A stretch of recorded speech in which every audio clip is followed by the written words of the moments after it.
Hi, everybody. Happy Saturday. I'm back for another weekly edition of Catchup with Mayo. And this is something I do every Saturday around this time, late afternoon, Eastern time, that is. And I always welcome you to join me here. Maybe we can get into some discussions, whatever it is you want to talk about, Beatles related, maybe some movie stuff. I don't know, just current stuff that's going on. As I say, no politics here. We don't talk about that or anything relating to like religious stuff, all that kind of jazz. So, welcome, everybody that's already here. I see there's a lot of people here already, and I appreciate that. And we'll start right now saying hello because the names are popping in. So let's say hello to John Alelo. What's going on, John? And hello to Noah. What's happening, Noah? Mike Waljasper. And James Farley. How you doing? Joe F. Brian Bingham.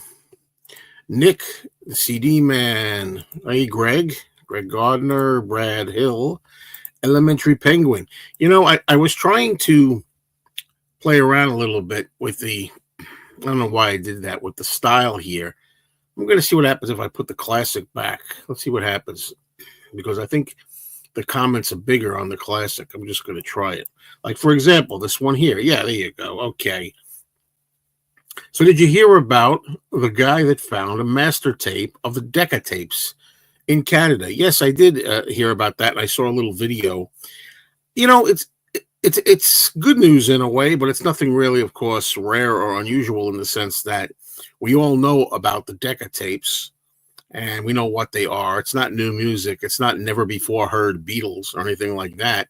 What's exciting about it is just that he apparently holds what he believes to be the original tape, the actual tape that was recorded, the reel that the Beatles recorded on at Decca, their failed audition from New Year's Day of 1962. So that's pretty amazing, really. Okay. Hello, Ronald. Okay, Lila's here. Okay, thank you for changing times to suit everyone, Joe. But what time is better for you? I'm sure everyone can tailor their times to chat to everyone here. Well, yeah, it's kind of tough. I don't really know when's the best time. It depends. It could be either 4 p.m. Eastern, 4:30 Eastern, or even 5 o'clock Eastern. I decided to do it 4:30 for today.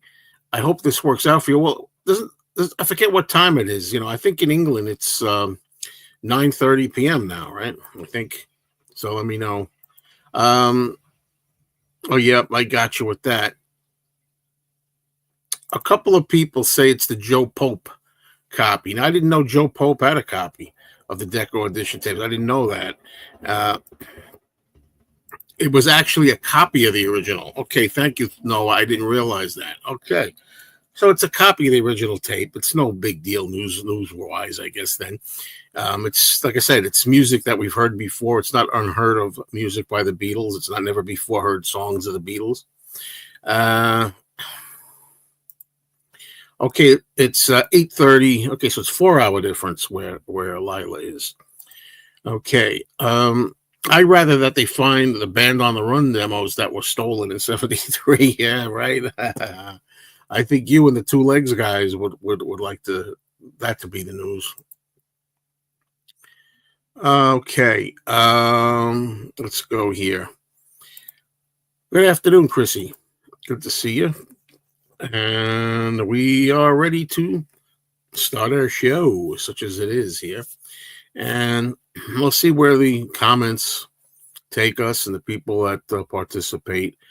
What is there to say? I'm getting ready for the fest for Beatles fans. You know that already. If you saw my last video, I'm going to be there next weekend, Friday, Saturday, and Sunday. That's March 28th, 29th, and March 30th. I'll be there all 3 days. I'm going to be doing panels, 2 panels that I know of. One of them is on collector's items, collecting the Beatles, what it's like to collect, and talk about what we go through them, our preferences, what we like, what we dislike. And maybe, we'll show some stuff, bring some stuff. I personally am not wild about bringing things all the way there just to show them, but I like to discuss about collectors. Not just not just items we've collected, but in addition to items, also just discussing what it's like to be a diehard, obsessed, addicted collector, so to speak. That's always fun too.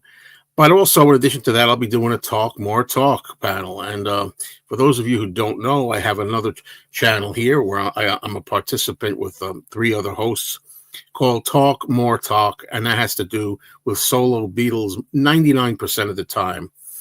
Or let's say 85% of the time. Sometimes we talk about the Beatles as well. If there's something out that's interesting, some new news or project, something like that.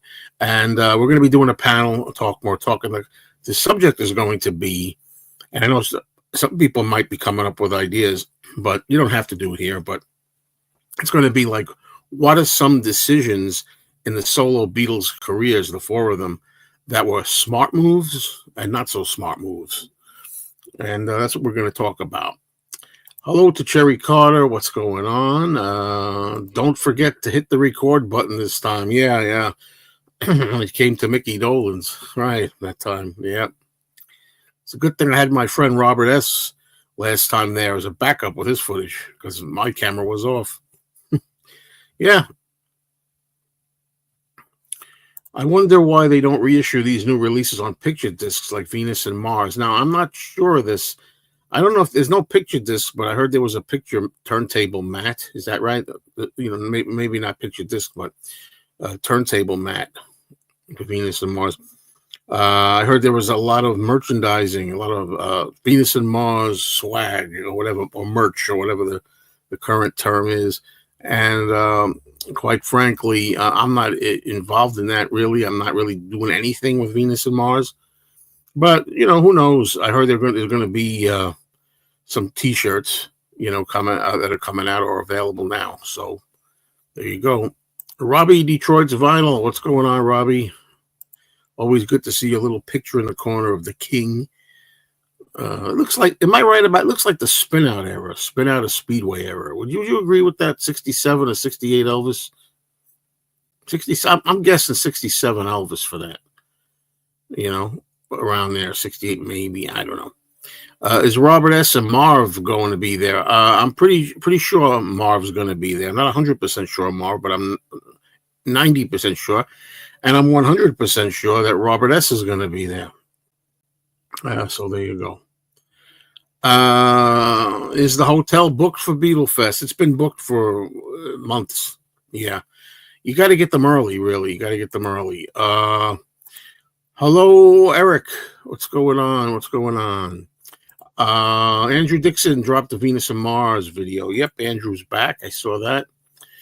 I take it that Anthony is not going. No, he's not going. Anthony doesn't really go to these things. He went once for the one last February of last year where they were celebrating the 60th arrival of the Beatles in New York at the TWA Hotel. He went there for that one. But he's not coming this year. Let's see. I always liked Paul's vocals on Call Me Back Again on Venus and Mars. So do I. I love Call Me Back Again. I think it's a fantastic track. Excellent track. And I love the way Paul sings it. I agree with you. A lot of people say that they prefer the live version of Call Me Back Again. It's good. It's good. And not just that, but a lot of people prefer the live versions of all kinds of songs from Venus and Mars and other concerts. But I'm always a studio guy. I always like the studio best, with very few exceptions.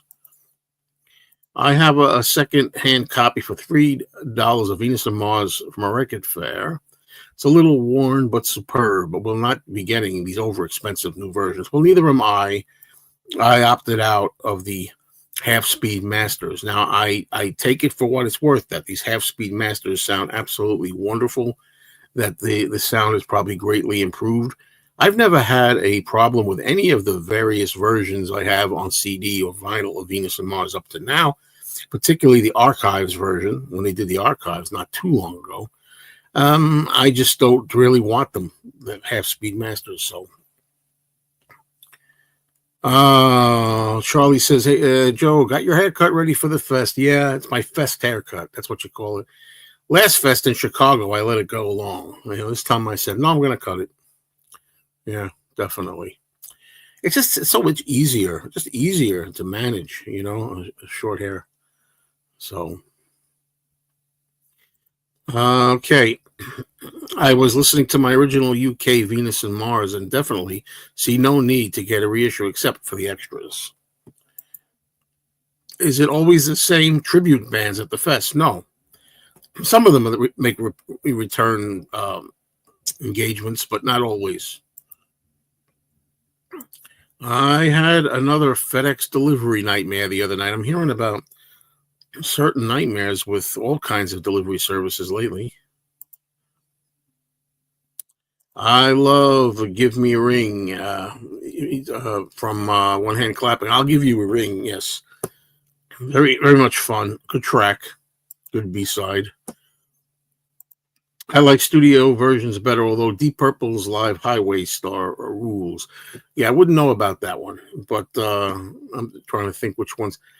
The one song that I like better in the Beatles related canon live is Paul McCartney's from Electric Arguments, Sing the Changes. I always mention that. That one I like better live. I like that in concert better than on, I don't know. That TWA hotel looked really cool. I liked seeing all those retro style hallways and windows that we could see in your videos there. Yeah, I'm glad I was able to capture that for those of you who weren't there. That was February of last year, 2024, and it was an amazing looking place. I really like that they had it there. I really do. But I'm glad also that now they've gone back to the Hyatt Regency Hotel in Jersey City because I like this one better. I think the Jersey Hotel I like better, and it works out better for people walking around trying to move about. But it was nice to have that very picturesque, vintage looking TWA hotel for the special 60th anniversary. With reissues, it all depends on the condition of the original master tapes. Indeed. Yes. What image of each Beatle on their own would you say is iconic? That would require some thought. I'm flashing in my head all these iconic pictures of the solo Beatles. Wow. That requires some thought. If you stay at the Fest Hotel, do they have adequate parking for your car? They have parking garages there. I don't have to worry about that. I'm not going to be driving. Mikey Arugula is going to drive. And a shout out to Mikey Arugula. I forgot to mention him. I'm guilty as charged when I did my video. And I said about some certain people that are going to be there. But when I made my video and I was talking about people that were going to be at the fest, I was thinking mainly of people that were kind of on the list, people that were going to be doing things. They were going to be on panels or presentations. And Mikey isn't. But yeah, that's another thing. If you want to meet Mikey Arugula, by all means, Mikey Arugula is going to be there too. I'm glad I thought about that. Reissues are typically mastered well, at least for music I like, 60s through 80s. Okay, and yes, Mr. Stickermania, perfect. Frank, there you go. Now I know for sure. Frank says he's going to be at the fest with his oldest son. Looking forward to seeing you, Frank. Mr. Stickermania, for those fans out there of Mr. Stickermania, don't forget to watch his show. He's got all kinds of stuff that I drool over that I want to buy, but I just never do. Penny Lane's here. Hello, Penny Lane. What's going on? Some of that was missing. So let's see. Oh, hope all is well. Things are really pretty good right now. Thank you.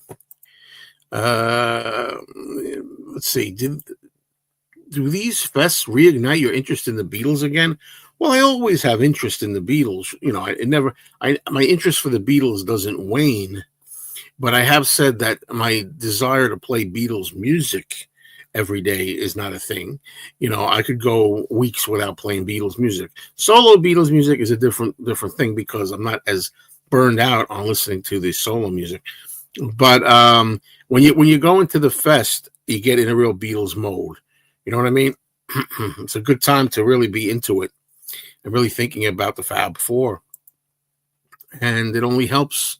So in a way, the fest does ignite it even more. Let's put it that way. Okay, as the crazy drill sergeant Victor Spinetti yells, "You get your bloody haircut!" at Ringo. I never knew that. That's what he was saying. That's funny. Let's see. The live '76 version of "Maybe I'm Amazed" is the ultimate version. I think that's a good example. I think that the live version of "Maybe I'm Amazed" from '76 is on par, or just maybe a hair less than the studio. I prefer the studio version of "Maybe I'm Amazed" off the McCartney solo album. However, I do very much. Uh, I like the live one too, so very much. So that's a good one. Okay, Beatley Tone. Shout out to Beatley Tone there. Beatley Tone seemed to say not too much difference in the sound, except he said the HSM are quieter. Okay, I don't really know all about that technical stuff. But there you go. I know he likes that album very much. Venus and Mars we're talking about. I have Electric Arguments. Interesting album. Electric Arguments is one of those few albums in the solo canon that I kind of let slip through the cracks. Like I know a few songs off it, but that's one I've never really played a lot. So that's one that I really need to give more listening. Do you think Mikey Arugula is going to buy more Beatles packaging? I definitely think he's going to try to find stuff to buy. Yes. Yep. Will you be filming your panel discussion? Well, that's a good question because I'm not 100% sure at this time. Okay, usually the panel discussions are filmed, recorded. I'm thinking that Andy Nichols is on the. I haven't asked him, but I know Andy Nichols is on the collectors panel, so he may be recording that one. As far as the Talk More Talk panel, I'm not sure yet. Do you have a budget to spend on merchandise, or if you see a must-have, will you just buy it? If I see a must-have, I'll buy it. But I really am not going to the fest to buy things to add to my collection.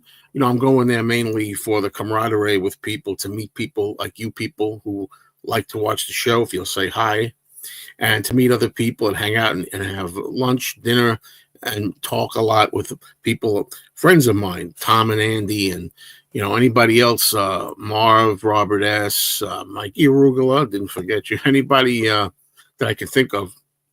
That's what I like about it. But back to the merchandise. Do I have a budget?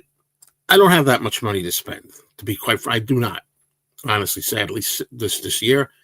It's a little tight. However, if there's something that I must have, maybe I could get Mikey to buy it for me and I'll pay him back.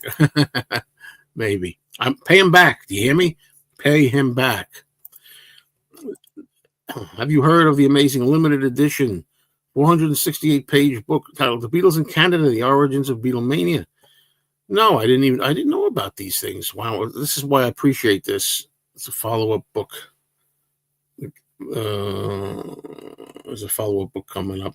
The Beatles in Canada: Evolution 64 to 70. That's why I appreciate this. People let me know stuff I don't already know, too. That's another benefit of doing these live streams. Tanner, what's going on? Hi. One Beatles song I really like the live version of is Dizzy Miss Lizzy. I don't know that I necessarily prefer it over the studio take, but I remember it was a live Beatles track that stood out. Yeah, I'll go along with that as well. I mean, I'm not the biggest fanatic over Dizzy Miss Lizzy, but yeah, the live version is good. Very good. If Linda McCartney was alive and well, I would imagine she might still perform with Paul and the band. Well, that would be a good bet. But we're only bet. But why do we think that? We think that because that's what she did. When people always say, "I wonder what would have happened if so and so was still alive," you tend to just really go by where they left off, right? Okay. I watched The Monkey the other night. Terrible film. Yeah, I heard that movie was out. I haven't seen it. Hey, to Jim, what's going on? And Frank will likely have some of the best Beatles vinyl merch collectibles at that show. You better believe it. About iconic photos of individual Beatles, I always liked the shots of John Lennon with the New York City shirt. So do I. like when he's leaning over to look at the view. Also, the shot of him with the Statue of Liberty. I almost wore a shirt like that today, yeah, but you wouldn't be able to see it anyway because the shirt goes way the hell down, and you just have this space up top. Oh yes, Piers, of course. All right, how can I forget Piers Hemmingson? Yes, yes. He's the Canadian gentleman there. Hello, James Gracia. What's going on? The way to look at it is if you were to go to a single artist or band fest, it might as well be the Beatles. I would go to a Stones fest as well, just the same. That would be a good one. Mikey certainly has upped his profile over the past year. He's meeting collectors from all over the world. Good. That's what he wanted to do. So there you go.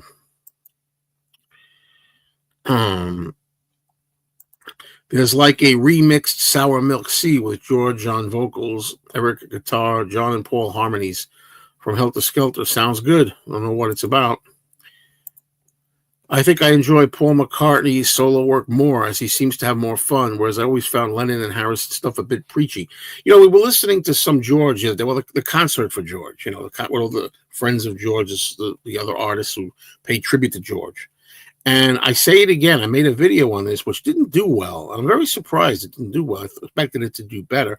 But I go out on a limb and say George might have been the most profound lyricist as time went on, And I know that's, I'm saying as time went on, not within the Beatles, but later, There you go. I don't think Lennon was so preachy, except Lennon was preachy with his political crap. But other than that, I would say George was maybe more preachy. I don't know. Let's see. I said that live. Maybe I'm amazed. From Wings Over America was sort of the hit from that album. Hello. An iconic image of McCartney is holding his bass in the air. That's a good one. Thank you for that. I like the organ toward the end of the studio version of Maybe I'm Amazed. It sounds Beatley. Very nice indeed. Yeah, Eric, I prefer that one. Is Ms. Mayo going to the fest? No, she's off the hook. No, that's not her thing, really, to go there. She likes the Beatles, but she's not a fanatic. Russ, hope to finally meet you next weekend. Please, and yes, Russ and everybody else, please introduce yourselves and say, hi, I'm Russ, or whoever. And because I don't always remember people, sometimes I remember people. Sometimes I don't. I meet a lot of people at these things, and sometimes it's hard to put a name and a face together, So I'd appreciate that.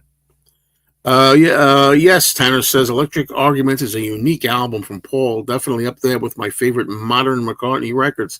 I've still never listened to other Fireman albums. Have you heard those?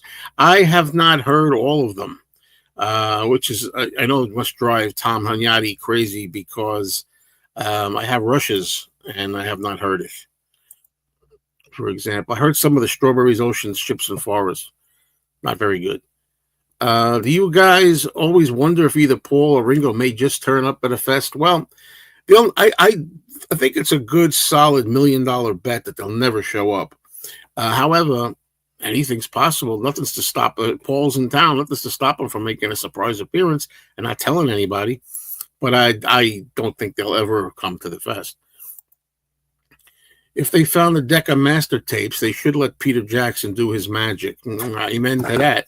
Because Peter Jackson, although I don't love Peter Jackson's movies, all of them, I didn't like what he did to King Kong. I didn't like that movie, Brain Dead, or what I think it's called.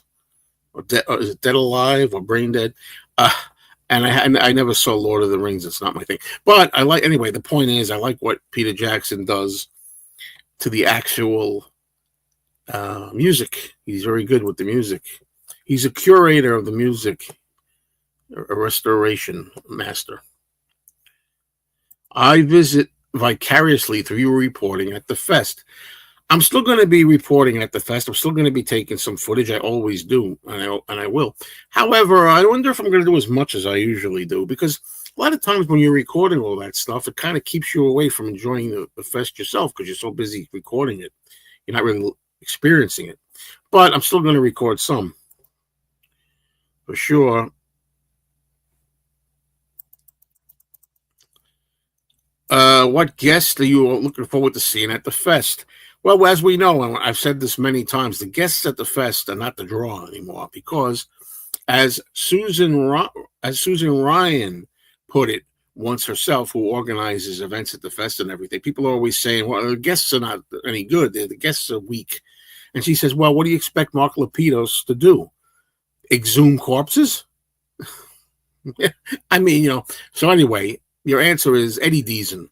I like the movie. I want to hold your hand very much, and it'll be fun to meet him. Maybe I'll even ask if he'll do like a promo if I remember to ask him for the channel. I don't know.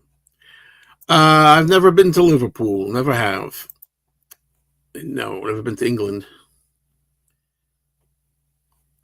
I think most Beatles rock and roll covers were recorded live in the studio. Hello, Laura. What's going on? I saw that Backbeat was available to rent in Prime.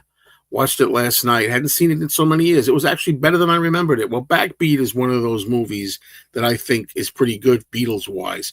I'm not really that big on Beatle related movies, but Backbeat was really good. I thought they really captured the early spirit and essence of the Beatles when they were going to Hamburg. And the actor, is it Ian Hart, does a fabulous job as John Lennon. That's the only actor, one of the few actors that I've ever seen that I really get a feeling I'm watching John. Most of them, like the guy in Nowhere Boy, I don't think of him as John, but this guy I believed is John. I know that later on, there was Ian Hart also did John again and more stuff, but I haven't seen anything since. Okay, a fan of the Ventures, Joe? Yes, I am.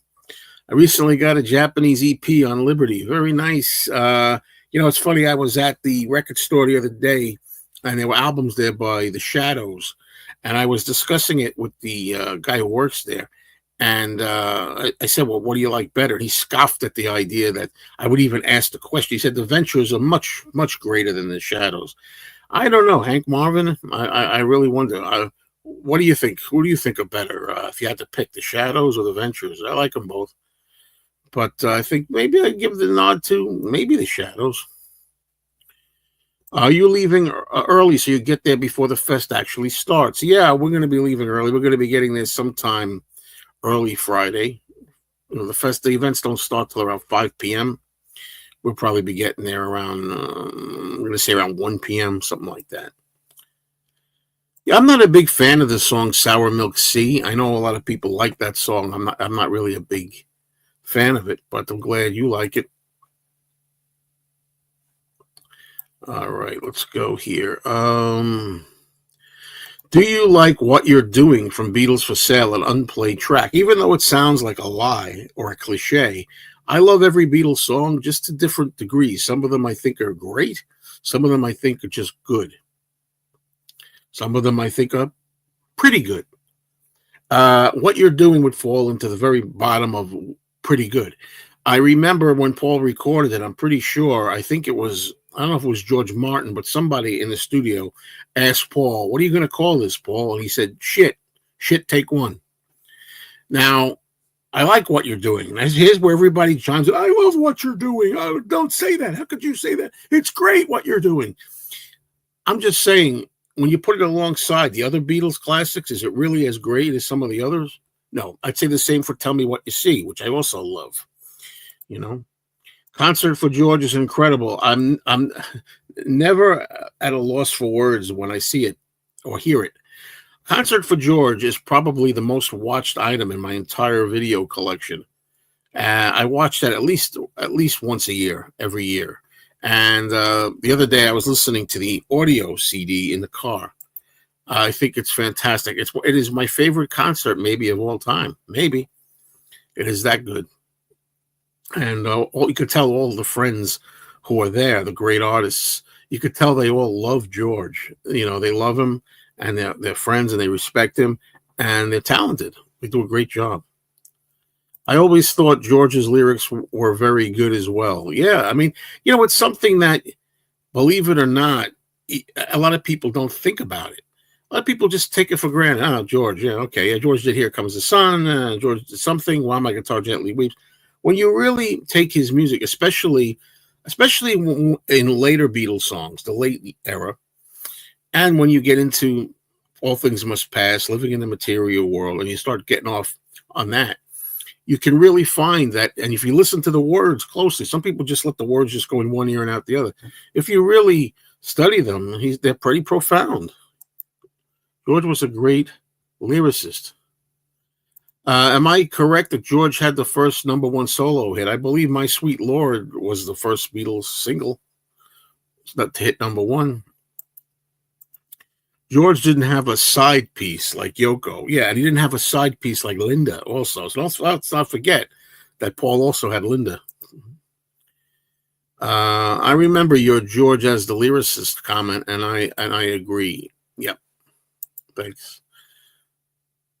Were you referring to the video about George's lyrics, the one that didn't do that well? I believe I saw all of that, and it was good. Yeah, I just thought that sometimes you make a video and you think, oh, people are going to like this, and there's going to be a lot of views, and then you don't get as many as you thought. Then other ones you say, this is going to suck. Nobody's going to be interested in this thing. And you get a lot of views. So it's crazy. I thought one analyzing George's lyrics, or at least bringing attention to the fact that he wrote good lyrics, which not many people talk about, I thought that would be more successful viewed. Yeah. Hello, Gary. Thank you for saying hello and showing up. I'm a monster movie fan myself. So what order of Dracula? We'll continue this later. All right. I think it's You Gave Me the Answer, where McCartney can write incredible period pieces that sound like they came from that era. I agree. Songs like You Gave Me the Answer and Honey Pie and things like that are really great examples of him writing the old 20s style, 30s style Fred Astaire types of stuff. Very talented. Sometimes I look at it and I get a little cringy. It's a granny stuff. But no denying that it's catchy and it's good and it's talented and it's Paul doing what he does best. You know? Yes, hi. Oh, yes, we talked about this one. Yeah, a guy from Vancouver who found a rare tape of the Beatles. Yeah, one of the Beatles recordings to get signed to a record label.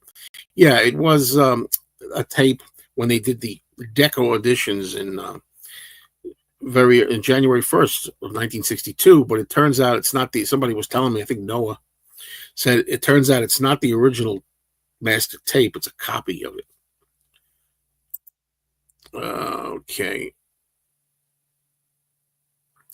Turnout is good today. Those notify me do pay off. Don't forget to hit your like button, folks. 82 and still going up. Well, thank you very much. I'd appreciate that if anybody wants to hit the like button and help out. That always helps. Thank you so much. Please do. Okay. Apple already has the best copy of the Decca tapes. I still think those recordings could use some work. I do. I always thought Venus and Mars cover was Floyd's Hypnosis. Didn't know Linda designed it. Tom, Mr. Beatles Pro. Oh, shoot. I forgot Tom as well.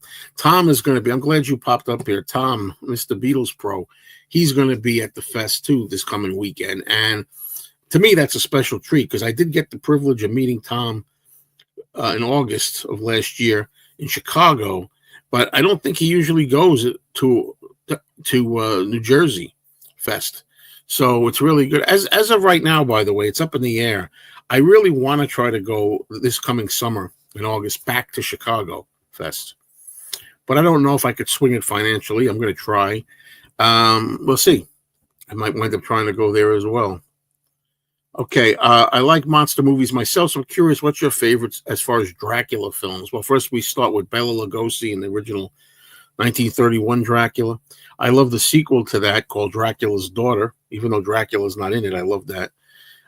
Son of Dracula, also Universal classic, Lon Chaney Jr. as the Count. And then we go into the Hammer films. Some of my favorite British Hammer films real quickly, because I know a lot of people here don't care about Dracula, but the Hammer films would be, I'm partial to Dracula Has Risen from the Grave is one of my favorite British Hammers. Dracula, it's that studio, Hammer Studio. And I also like Scars of Dracula, which a lot of people don't really rave about. but I do like that. If there was a band there playing the White Album in its entirety, would you settle down to watch them? Yes, I would. There have been bands that have gone out and done that. They've toured around like that, played entire albums. Yes, I most certainly would. Okay, Frank says, I think the just discovered master tape of the Deck Audition is the best fidelity ever discovered. Okay, there you go. I think, Frank, I think you need to get a hold of that and put it on your auction block, so to speak. So, okay. My doctor that I had looked like Eddie Deason. Wow. Tell him that if you ever meet him. What I like about Nowhere Boy is they look like the age they really were when they met, just two 14 and 16-year-old kids. The only thing I remember liking about the movie Nowhere Boy is the fact that they talk about John's mother, Julia. That's the only part she figures into the story a little bit. Is the hotel pricing reasonable? You see, I'm not an expert on hotel pricing. To me, I personally don't think a hotel room should be any more than $100 a night. Well, what do I know? You know, that's like me. Like, I think if you buy a shirt shouldn't cost more than like $15. And people spend $100 on shirts. So what do I know? To me, the hotel's high, but there's some people that may say it's a good deal. I don't know. I'm looking at, to me, I don't understand why they charge more than even $100 a night for a hotel room is insane to me. But when you're paying $200 and plus per night, that's a little rough. Hi, Andrea. Apparently, Paul got very annoyed at his brother Mike for attending many years ago. Tom Hunyadi mentioned that on his last show. Now, I don't think I knew that. Now, I was at a fest where his brother Mike McCartney, Mike McGear, I did go to a fest where he was there. And why in the world would Paul get angry with him? But just goes to show you never know. Okay, hello, Mary Lou. Have you seen this Lennon tribute artist? Let me try to get this. Javier Parisi. He's a spitting image of John and pretty close voice-wise. I have seen a John Lennon lookalike that's dead on looking for John. I don't know if that's him, but I'm assuming it is. Please sing the Rolling Stones. I saw her today at the reception. How's that? That's just a little piece of it. Would you like a reissue of Tripping the Live Fantastic? No, I'm not wild about that live show. At least the audio of it. I'm not that wild about it. That's another thing. When it comes to concerts, I prefer to watch the concerts. I often say that. I want to I want to watch the show. I want to see the show as well as hear it. I'd rather look at it than hear it. And I don't think that's one of the best live albums. I think the song choices, the tracks that are chosen are good. What You're Doing has some cool parts to it. I like the middle eight. As I say, it's an enjoyable song. I just don't think it's the best. Billy Preston was awesome. Yes, he was. Billy Preston was always awesome. I agree. I wish I could have saw Billy Preston. He was at the fest. I don't know if he was there more than once, but he was there. As I think Mark Lapidus told the story that he was not well. He actually was at a fest and he wasn't well, but when it came time to perform, he was fabulous. So there you go. Let's see. The Prince guitar solo for While My Guitar Gently Weeps is the most already iconic moment of Concert for George. Well, Prince is not on Concert for George. He's not on that. You're talking about the Rock and Roll Hall of Fame, I believe. Right? Prince played on the Rock and Roll Hall of Fame, and it is a fantastic moment, a guitar performance. It is. The Shadows are brilliant. They started off as Cliff Richard's backing band. They were right to go solo. Definitely as good as the Ventures. I agree. Yes, Paul's version of All Things Must Pass is incredible in the Concert for George. I love it, and I love his version of For You Blue also. I love the whole entire concert for George. Everybody there who's performing does a fantastic job. But there's something about seeing Paul McCartney paying tribute to his dear friend George, doing "For You Blue," and also "All Things Must Pass." That's just breathtaking to me, because it's always exciting for us fans whenever uh, an artist like Paul does a song for the first time that he hasn't done live, a Beatles song or something, and that's really great. That for that reason, you're not used to hearing Paul sing those George songs, so it was great treat.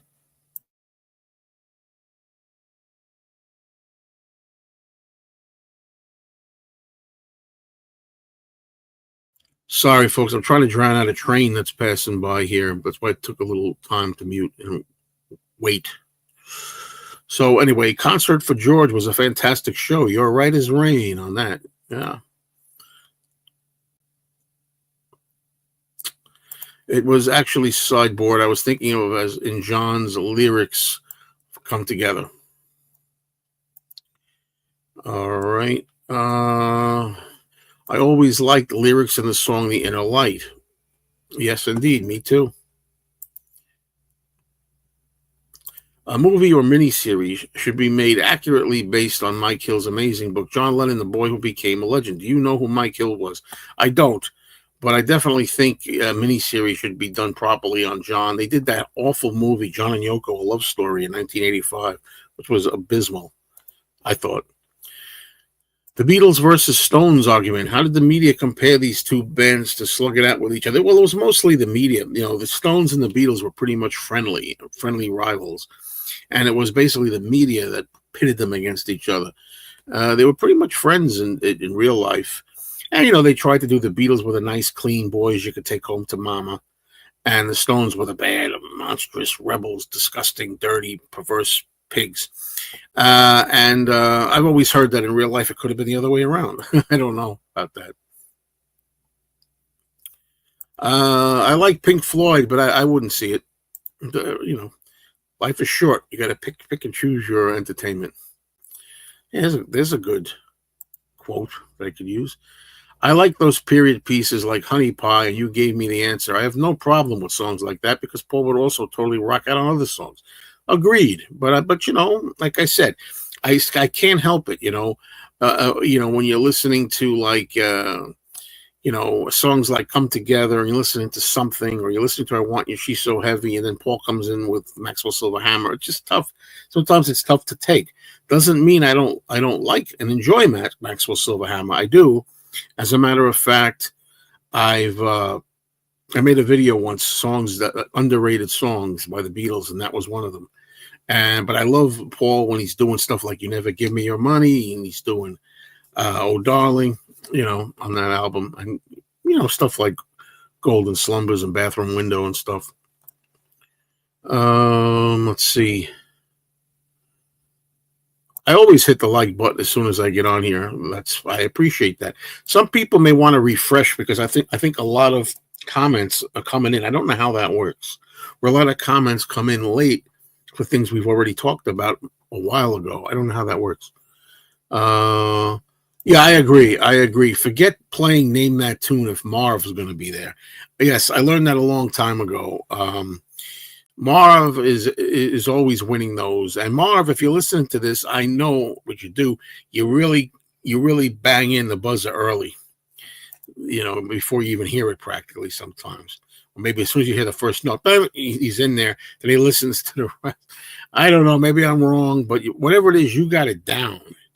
You got it down, man. I'm not saying that you don't know the songs well, because you damn well do. But I'm just saying, I know you do that as well. It's partly a trick.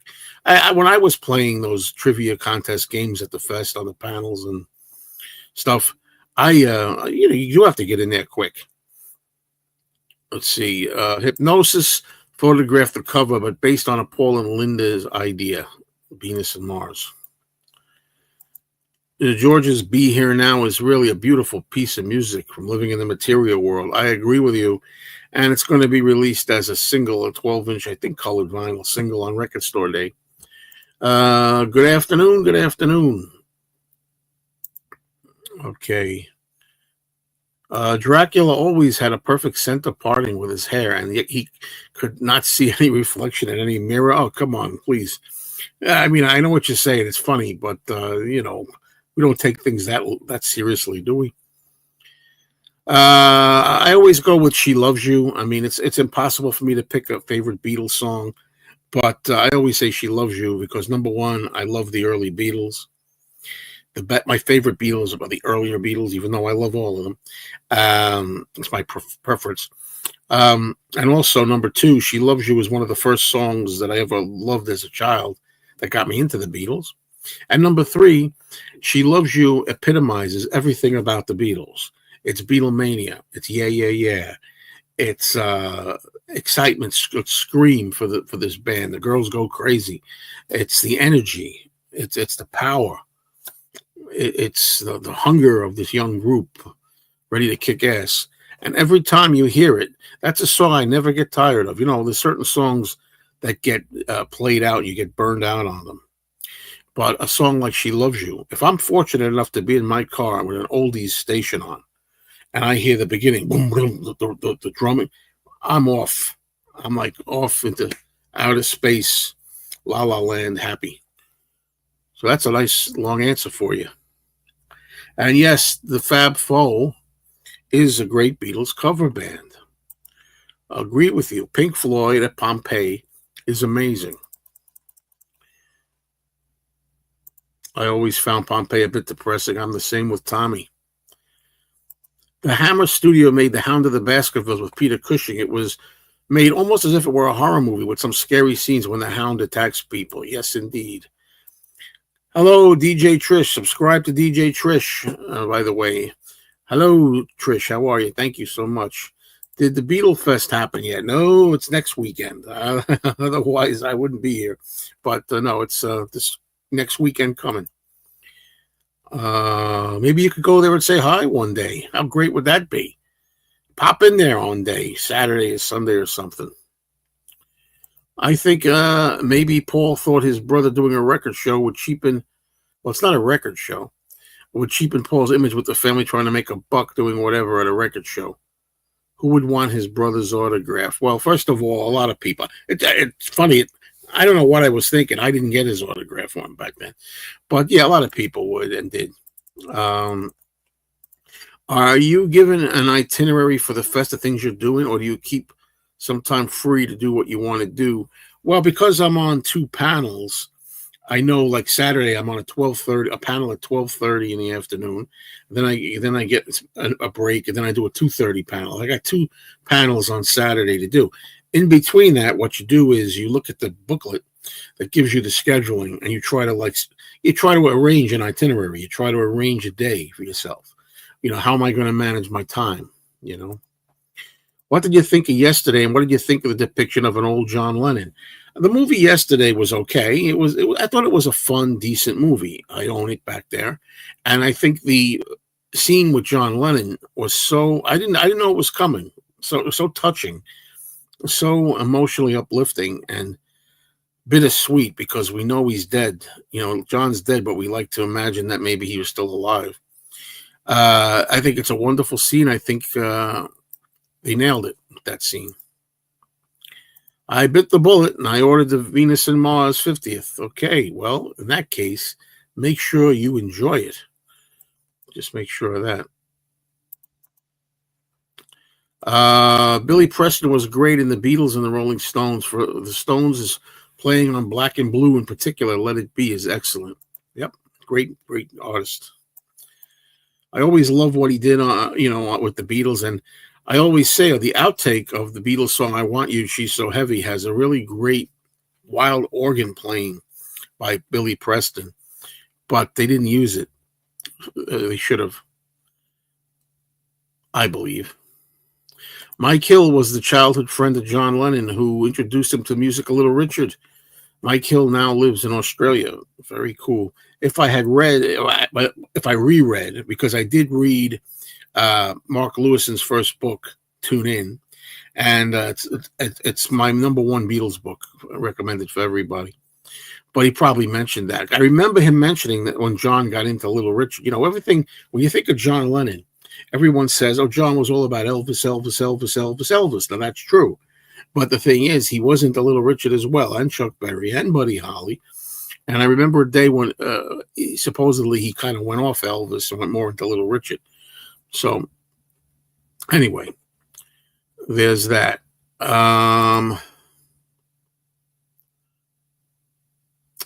Like Paul says, his little brother about George, his singing on that tribute was great. I agree. Paul was great on that George tribute. Do you think Speed of Sound and Venus and Mars would have made a great double album? Sure. But I'm glad they were released as single albums, although they would have made it. I'm sure they would have been great as a double album as well. I like James Farley's shot of Eric Campbell biting and bending on the coin that Chaplin paid him with in The Immigrant. I always skip When I'm 64. I hate it. Oh, no. I got to give it its due. Again, that's an example where I love that song, When I'm 64.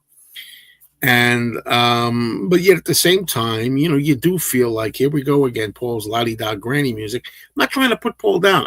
Remember what I just said seconds ago? I love When I'm 64. Love it. And I like hearing it. And I never would skip it. Wait till you're 64. It sounds worse. Yeah, I know. It's going to be coming up in. I'm going to be becoming 64 in the not too distant future. Well, let me turn 63 first. Mal Evans got to play the anvil on Maxwell's Silver Hammer. Yep. Yes, the mini. Now here's the thing. I'm going to say Moog. Everybody tells me that MOOG is really pronounced Moog, even though I want to say Moog. And some people do say Moog. But I got these experts quotes that tell me it's Moog, it's not Moog. That's the way God planned it, I think you're saying here, right, Brian? I don't know the extended version. I'm not sure of. I don't agree with John on this. As much as I love John, and Paul is fantastic. One of my favorite vocals of all time of Paul's on the track, Oh Darling. And there's no way, as much as I love John and his singing, no way I think he could have bested that song.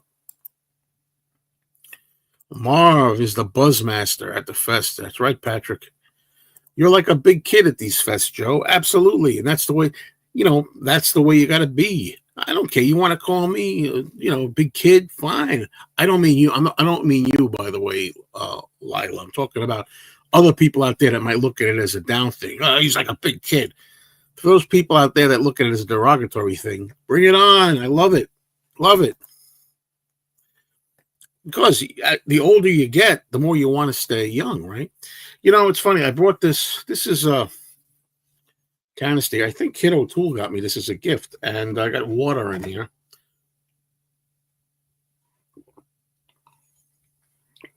This is the first sip of water I've taken. I got to tell you something, folks. I know most of the people here won't care about this, but I broke the end off of the back molar down here weeks ago, and it's a little sharp edge. It cuts into my tongue when I talk and move my tongue around, and in my sleep when I'm sleeping, And the thing is, I was going to go to the dentist to get it filed down or something or whatever has to be done, but then it went away. I think like the edge kind of blunted itself. Anyway, now here I am. It's pointy again. There you go. Then now return you to your regularly scheduled program. All right. Yes, I know that TV ad for Venus and Mars shot of billiard balls. I Want to Hold Your Hand is so powerful, especially live. There you go. I always preferred She Loves You to I Want to Hold Your Hand. Yep, I knew it was That's the Way God Planned It. That's okay. Yeah, Love Me Do is rather tame. I got to agree with you, and I agree with James Farley. I never get tired of the song "I'll Get You." I think it's the perfect B-side. Perfect B-side for She Loves You. I love it. Okay, hello, sir, in Iceland. I know this is mostly about the Beatles, But as we are great Bowie fans and you are going to Jersey City, have you seen the 21-story high Bowie mural in Jersey City? Oh, no. I only go, I mean, I guess it's different if you're a tourist in a way. But I mean, when I go to Jersey City, I just go straight to the hotel. In the hotel, I don't go anywhere. Then we go home. That's really what it is. It's really what it is, you know. So, okay. Hello, Wes. It was extremely surprising to me to hear that you have never seen Casino. Will you be reviewing it on your movie channel eventually? That one's going to be soon. It's going to be soon. I should have done it already, but it's going to be pretty soon, you know, sometime. So please look out for that.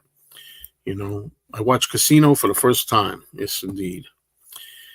Have you heard the Badfinger album track titled Timeless? Well, I played the CD that I have, The Best of Badfinger, and if that's on there, I've heard it. Do you ask anyone to go to the fest with you, or would you rather just make your own way there and see people there? Well, I've gone to the fest by myself in the past. But I always prefer to go with people. I like, you know, going with friends, having fun, talking, discussing, you know. I always liked Mike McCartney's photo that Paul used for the cover of Chaos and Creation in the Backyard. Yes, indeed. It's great. What's this one-to-one film coming out? Well, it's John. What's it about? What's it about?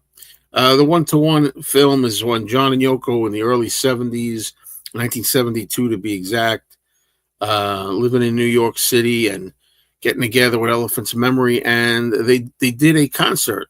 They did what's known as John Lennon Live in New York City in 1972, and they did it for the children of Willowbrook. And Geraldo Rivera organized it or helped with it. I don't know the exact facts of that. And this is a documentary that talks about that particular time period and also the concert. It has newly restored, but Sean Lennon helped to restore the sound on these. And the concerts are going to be, as I said, to be in great sound quality. They really did a great job with it. And it's, you know, it's not all the whole concert, this film. It's going to be just some parts of songs or songs chosen here and there. It's not the whole show verbatim, which I hope they do that someday. Yeah, and it's supposed to come out April 11th to cinemas.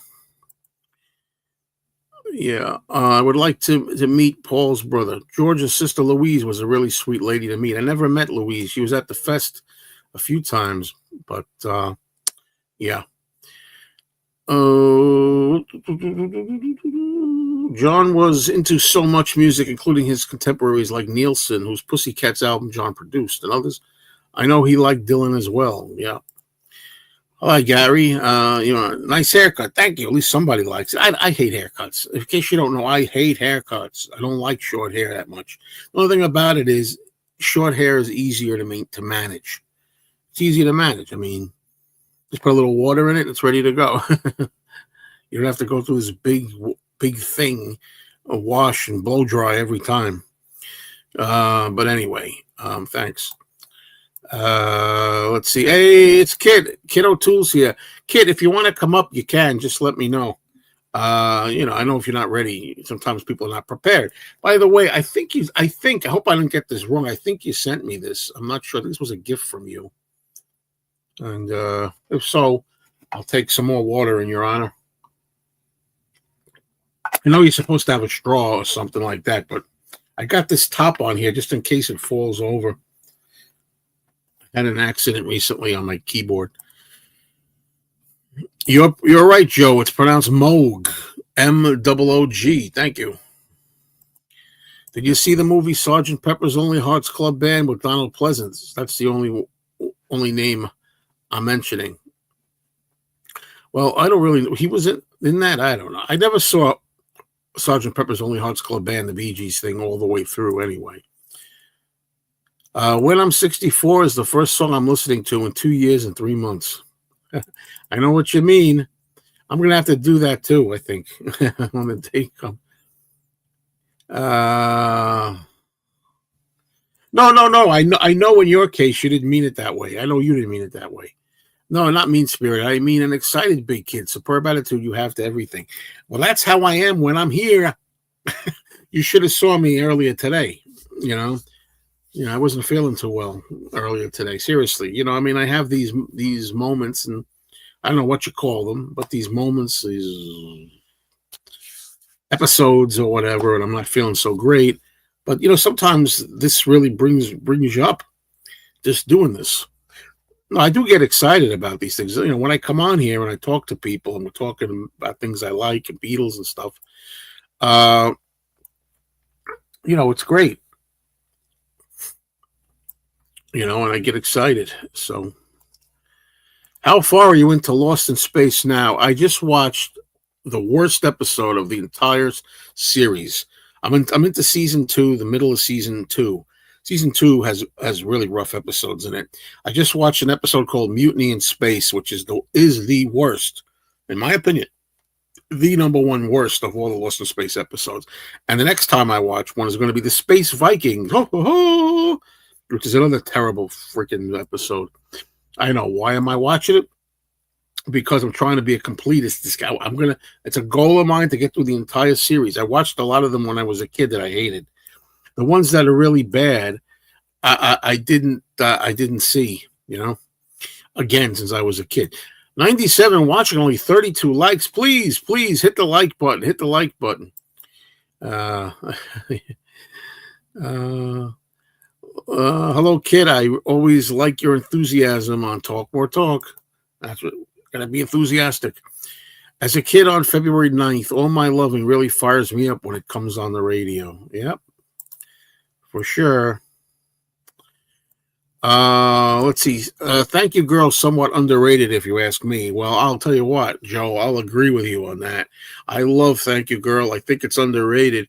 But when I say I love Thank You Girl, I'm talking about the version that's on the U.S. Beatles' second album that repeats the harmonica, the echoes the phrase, way that you do, and the one at the end that fades out when not fades out, but the end of the song when it's I don't like the regular UK version where you don't hear those harmonica bits. Well, I don't like it as much. Let's put it that way. Casino is a great sort of follow-up to Goodfellas. The music is excellent. One particular song on the casino scene by Les McCann called Compared to What? Great scene in the movie. Yeah, I'm going to talk about it. I'll tell you right now, the first thing I thought about Casino was it's way overrated. I don't think it's great. I don't think it's great at all. I think it's good. And I also think it was way too long. It's 3 hours, 2 hours and 59 minutes. 3 hours. They could have shaved off 45 minutes to an hour easily. But I did like them. I enjoyed the movie, and I'll talk about it more. I enjoyed the movie, but even though I had those quibbles with it, and stuff, it was good, not great. And it might have been greater 30 years ago when it first came out. It's great watching Joe Pesci do his thing, his like insane maniac thing that he does. And I like De Niro's character in there, and I like Sharon Stone in it. I thought Sharon Stone's character, I said, she could have got an Oscar nomination for this. And then I looked and I found out after I saw the movie, guess what? She did.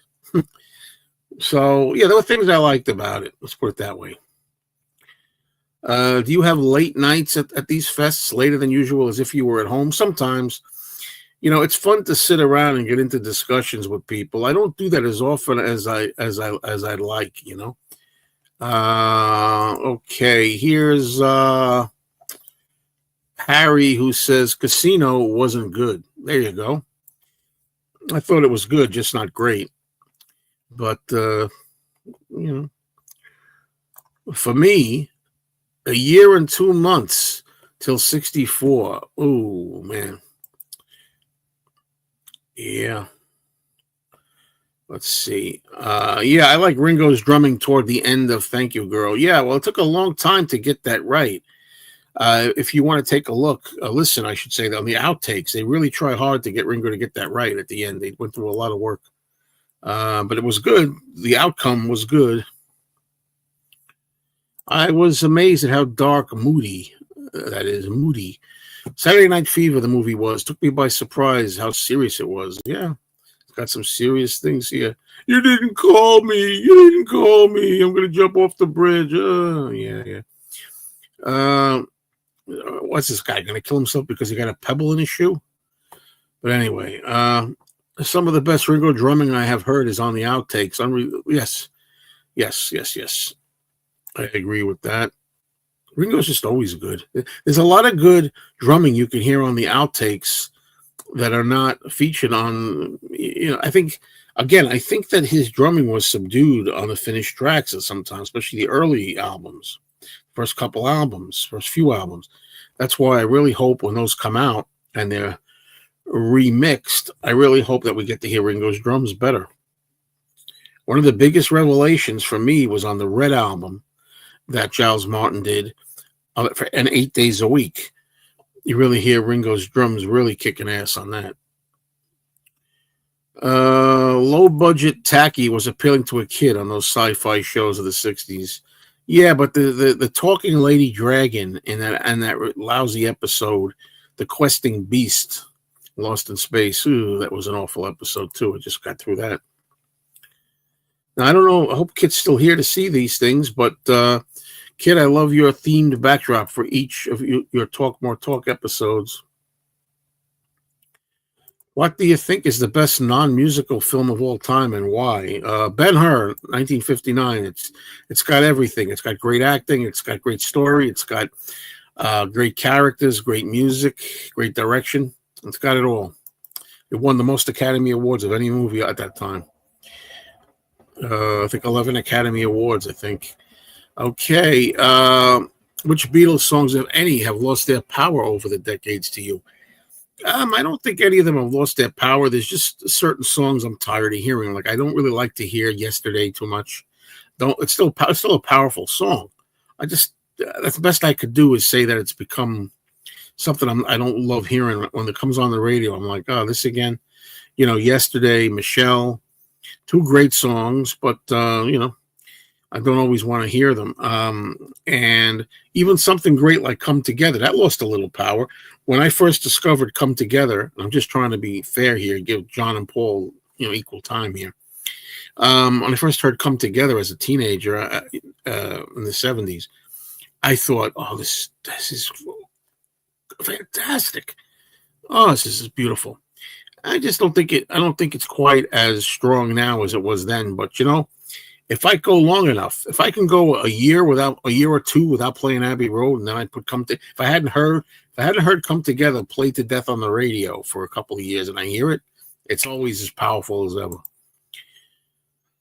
I think the Beatles playing harmonica ended in like 64, if I'm not mistaken, pretty much, but it made an appearance at other places. It's in Rocky Raccoon, for example. Sharon Stone was very good in Casino. I thought so. You'd have thought with the Dylan influence, there would have been more harmonica on tunes. Well, there was a lot of harmonica. I own a rare hardcover limited edition. Mine is 115 out of 500. Ever published, titled The Beatles Covered. I forgot to mention a little while ago when I was mentioning Mark Lewison's Tune In book, that great book. Everybody wants to know when the next follow-up is supposed to be. I've heard that he's working on the next one, finally, second one. That's what I heard. I can never get round to watching Godfather 3. I don't want it to soil the first amazing two others. I enjoy Godfather 3. It's true that it's not as good as the first two. However, I like it because it really is about the character, Michael Corleone, played by Al Pacino, getting his just desserts, getting his punishments, getting what he deserves for all the bad he did. He kind of gets his comeuppance. That's what I like about it. Eric, thank you so much for joining me, and see you next time. That one character for the Tony Manero was so annoying. Are you? Oh, I forget. Yeah, I forget. Yeah, Back to Saturday Night Fever, right? Great Gene Hackman tribute on TV here in the UK the other night. Goddamn French Connection is awesome. And see, I think French Connection is overrated. But when I say overrated, that doesn't mean I think it's bad. I don't think it's It's so fantastic. I mean, but then again, I saw the French Connection late in life. I only saw the French Connection a few years ago, believe it or not. It was interesting to see Sir Paul perform "I'll Get You" in '04. Good choice of the early gems. Exactly, I agree 1,000%. I too love that song "I'll Get You," and I love Paul digging that out. Ben Hur is amazing. Yes, indeed. The 1959 version with Charlton Heston, mind you. Kit's Sergeant Pepper backdrop for a chat had me melting. Mary Lou says, "Hey Jude." That's an example of a song that's like, I know. Sometimes again, if I'm in the right mood, it's his magic. If I hear "Hey Jude" in the right mood, the right time, it brings me right back, and I'm happy to hear it. If I happen to catch it at a time where I'm like, not this again, it can be that as well. I manufactured my own version of Ringo Starr's Abbey Road drum solo that lasts about 5 minutes. That's a long drum solo. Um, I've never been a fan of Yesterday or Hey Jude. I like Paul singing on Hey Jude, but not the song. Yeah, I do love the song. I do. And that's one of the very few examples I have of somebody born in 1962 who was too late for, to really, I didn't see them on Ed Sullivan or anything. But Hey Jude, when they performed it on the David Frost show, and it was shown in the United States on the Smothers Brothers show, that's one of the first experiences, the only experience that I can really remember having of the Beatles when they were actually doing it new. And it was a new song, and it's the Beatles on TV, and they're doing it like right there when it happened. That's the one time that I have a memory of that. My mother woke me up. It was 1968. I guess I was 6 years old. We had the record Hey Jude. I liked the song Hey Jude. We bought the Hey Jude record. I played the Hey Jude record. And then my mom woke me up and said, "Come on, get up. The Beatles are on TV." So I went downstairs and they sang Hey Jude. It was the Smothers Brothers showing it. And I loved the song, because I had it. We had the record.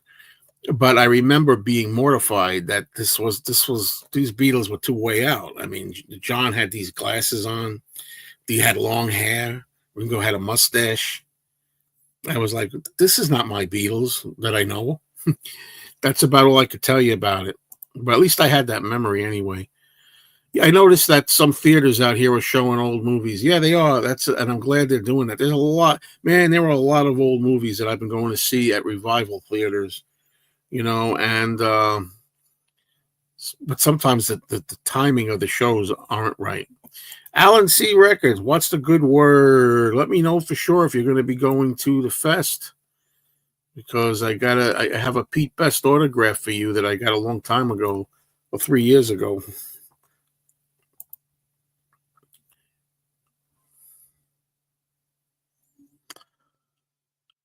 What's your opinion of George's Indian themed songs these days? I like them. I like them a lot.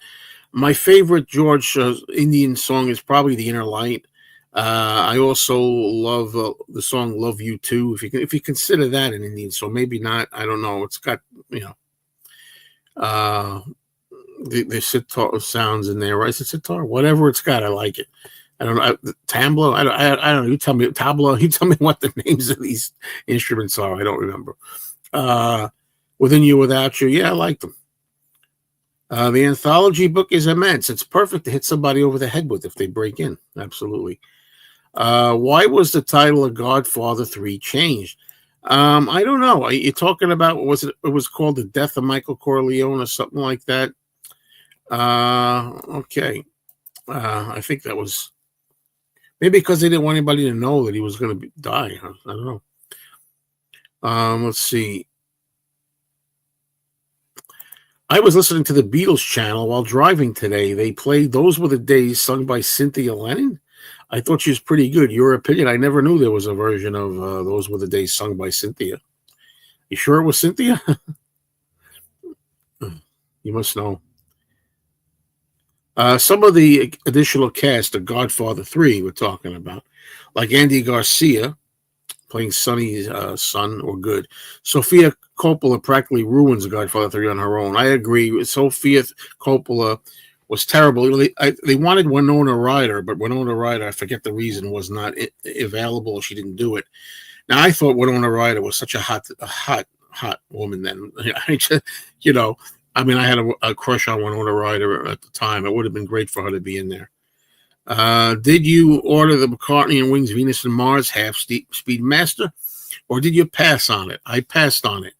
Not only did I pass on it, I took the existing half speed masters that I have and decided to sell them because I'm just not into the half speed masters. Let's see. How are you splitting your video time at the fest? One video a day? Any live streams, or will we have to wait till you get home? I'll try to do a live stream from there. I'll see how I make out with that. I'll try to do a live stream. As far as one video a day or what, it depends how much I record, you know. I really just like to make one video. I wouldn't like to make 3-day videos. I did that one time in New York, last February, New York. It was due to drug use. I didn't hear it was drug use, but figures. I don't like Hey Jude at the fest because that means the party's over, right? They closed the fest on Sunday night with Hey Jude, and everybody at the fest gets on stage and joins in. Hey Jude was playing in the delivery room where my daughter was born, so I never tire of it. Well, that's a nice memory. That's very cute. Ringo and the Roundheads made a great cover and video of Love Me Do. It's all right. It's all right. For me, it was A Hard Day's Night when it came out. I was maybe 3 years old and saw the movie in the theater with the family. That's good. Good one. Yeah, you were saying you thought there was some big stars at the fest. I'm not that interested in most of the guests. No offense. Being honest, I like to see Eddie Deason though. I mean, they got some good guests there, but I'm not interested in the other groups as much. I will most likely go, Alan said. We'll just hang in the lobby areas due to my cost to get inside the show. Money is really tight now, unfortunately. Tell me about it. I hear that. Kid had to step away before. Thanks for the nice comments. Yes, you probably didn't hear half of what I said, but okay. Yeah, that's definitely Anna Quayle, right? Is that her name? There's the memory. Anna Quayle, I think her name is. One of the greatest scenes in A Hard Day's Night. John is in that dirty, dingy, dimly lit hallway with that woman who thinks she recognizes him. I agree. The light is excellent. Love You Too is no slouch. And it's on my favorite Beatles album, Revolver. So I remember watching a live broadcast, All You Need Is Love, in 1967. The Beatles were suddenly seen as gods that year. Just that year? I do love Ringo's honesty when he said he hated India, the food, the heat, etc. Real honest, down-to-earth opinion. Yep. And yes, it was Cynthia who sang that version of Those Were the Days.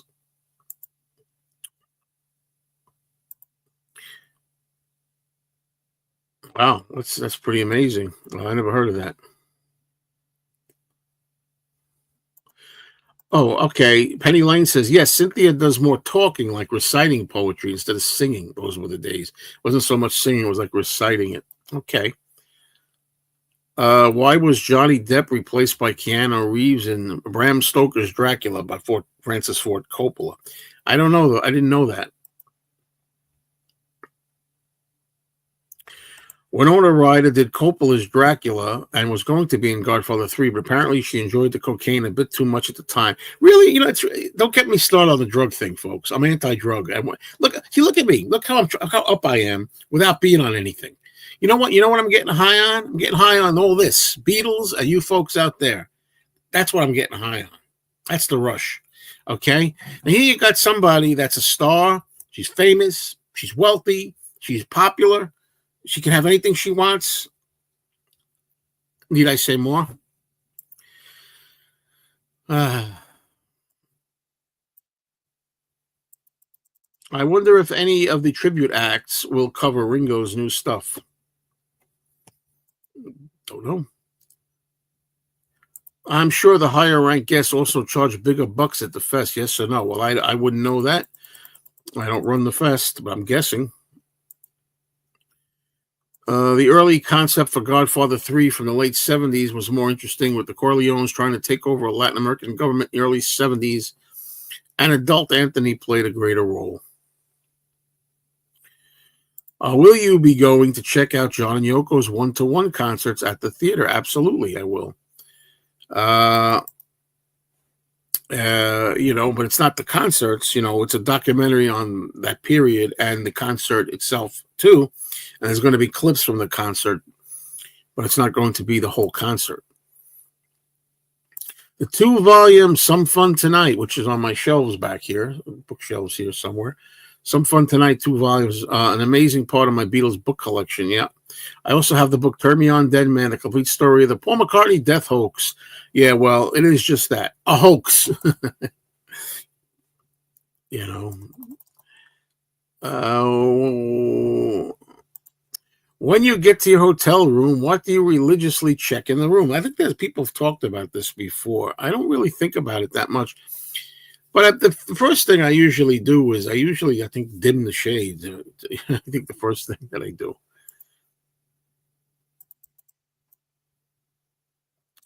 All right. Gary says Cynthia's version that I heard of Those Were the Days was not talking, it was singing. Well, I'm not going to go on and on about this. Okay. Gary says he heard it. Other people said it wasn't. I'm done. Except to say Cynthia Lennon never sung on a song. I remember Donovan's Mellow Yellow, and at the time, people thought it was Paul singing the Quite Rightly part. Well, it's definitely not. I could tell with my ears it's not.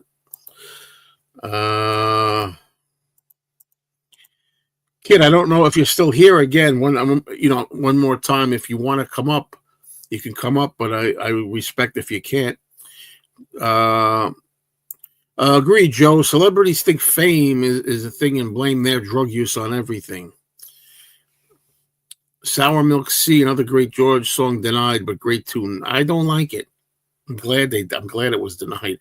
I'm sorry.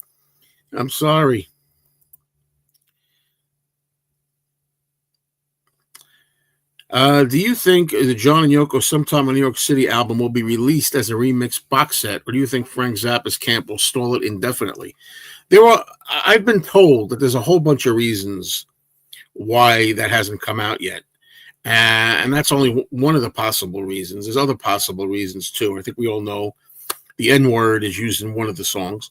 So I don't know.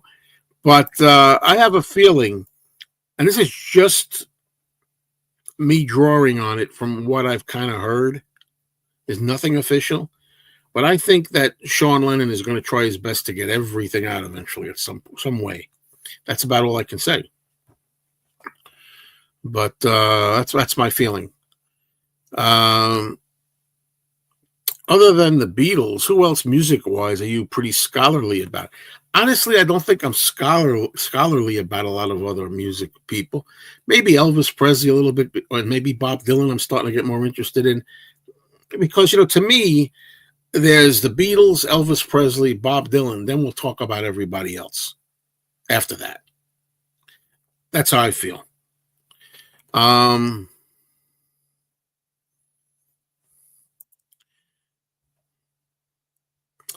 I agree with you. I think it's a great song. I agree. It's a great song. It's powerful. It's well sung. It's well performed.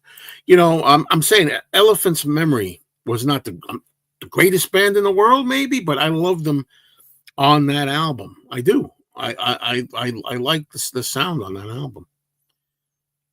Let's see. Hello, Mad Team. What's going on? What is the Talk More Talk topic going to be at the fest? It's going to be about what was the smartest or not career moves for the solo Beatles careers. What things did they do that were smart or not so smart? And by the way, I got to really take time over the next week to think of mine. Because I want to write them down. I got to have them. One of the 90s bands I liked was Stone Temple Pilots. All else second. You are right, Joe. Yeah, that's how I feel about it. All right, let's take another moment here. Cheers. Wet the whistle a little bit. Wet that whistle.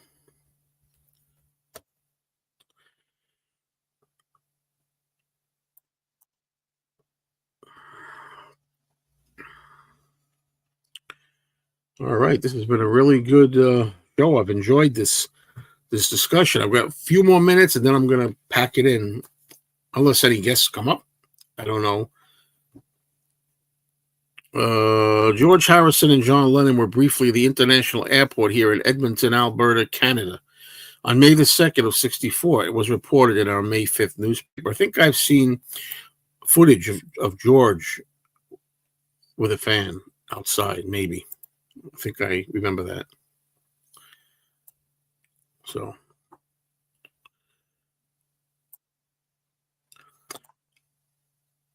yes, I'll be staying at the hotel. Yes, I will. Uh, but I'll have guard dogs here, so don't get any ideas. Believe me. Uh, I love how Jane Asher has stayed discreet about her past. Well, in the one, and here's the thing about that. I'm to be honest. On the one hand, I salute her. It's very, very classy and respectable of Jane Asher not to spill the dirt about Paul McCartney. However, if there's one book I want to be written, honestly, with all the detail, it's Jane Asher's. I think we really need a Paul tell-all book. You know, we got a lot of John ones, and we got Yoko ones and stuff like that. Even some stuff told about George from Patty and stuff. But we don't really have well, I'm not talking about the excellent McCartney legacy books by Adrian Sinclair and Alan Kozin. Those are great. I'm not talking about those McCartney legacy books. I'm talking about tabloid type books. You know, we need a little more. I was lucky enough to meet Louise Harrison at the fest, and she was out there, I think, more than once. Yeah. Yeah, I missed out on that. So,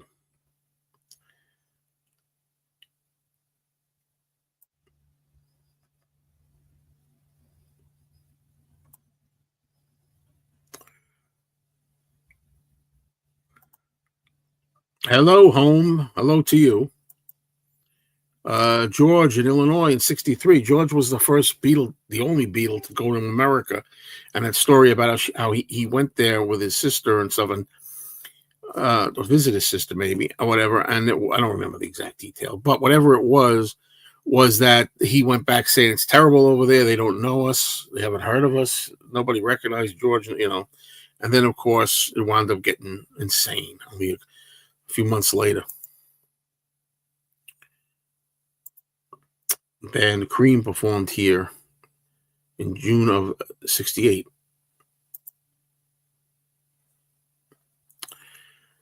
I carried Lou's luggage upstairs before there was an escalator at the fest. Talking to Lou as it being Louise Harrison. I don't think the McCartney machine digs dirt on anyone. He is classy. Well, look, I don't want to get into this too much because people start getting on me. The thing is, nobody is 100%. There's going to be, dirt on everybody. Everybody's got their bad days and things like that. And I just don't think we know enough. That's all. Yes. Okay. Sean Ono Lennon will release all John's albums and special projects because there's so little of John and his life because his life was taken away too early. Sean loves his dad. I bet Friday can't come quick enough for you, Joe. Well, yes and no. I'm excited about it, but I also have to get a lot of things prepared.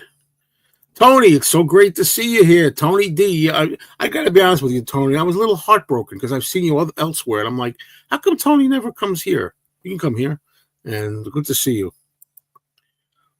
Even though I'm almost ready to stop the show. I'm winding it down soon.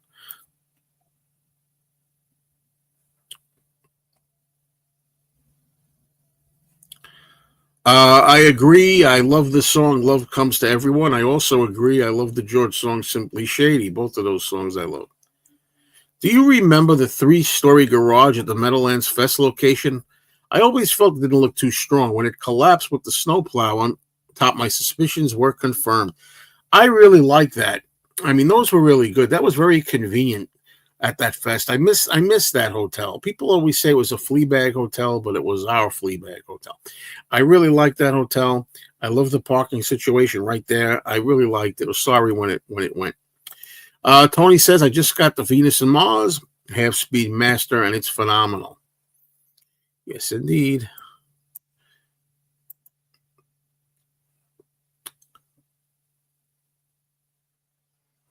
I've never heard that Hey Jude was ever about heroin. I don't know where these kind of rumors come from, especially before the internet. I never heard it. It's BS. The hotel was great. The old hotel. The old hotel. Yes, it was great. Great fests. Great fests over there.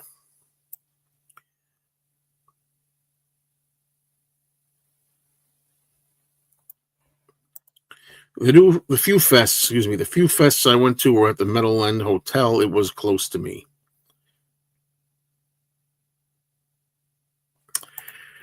Hello, John. No, I've not heard of that. Him. Thank you very much. Thank you for popping in. Have some more water. Water. Nice, cold, clean water. Drinking out of a steel thingamajig. Okay, I think I'm getting ready to wind down here, folks. So, am I a gamer? Nope. All right. I've never been to a Beatle Fest. Do you collect audio cassettes? I collect some audio cassettes, but I don't really play them. I just collect them to have them. Okay, Tom says, "Hey Joe, unless you do another live before then, I will see you at the fest." Okay, make sure you subscribe to this man. He's got an amazing collection. He's always getting new stuff. Mr. Beatles Pro. Okay, so I'm gonna go now, folks. Thank you all. Thank you, Elementary Penguin. I'm going now. This has been a lot of fun. I mean, these are always good, but this one was even more uplifting. I needed some uplifting, and I feel like a new man coming here. This is great. I get excited. I'm excited about the fest this coming weekend. I'll be there again. I'll be there at the fest all 3 days, Friday, Saturday, Sunday. If you see me, say hi, tell me who you are, and I'll say hello to you all. Yes, I did read this. Yes, I did read that. Money's tight. Yes, I did read that. And I said, I hear you. I know I can relate to that.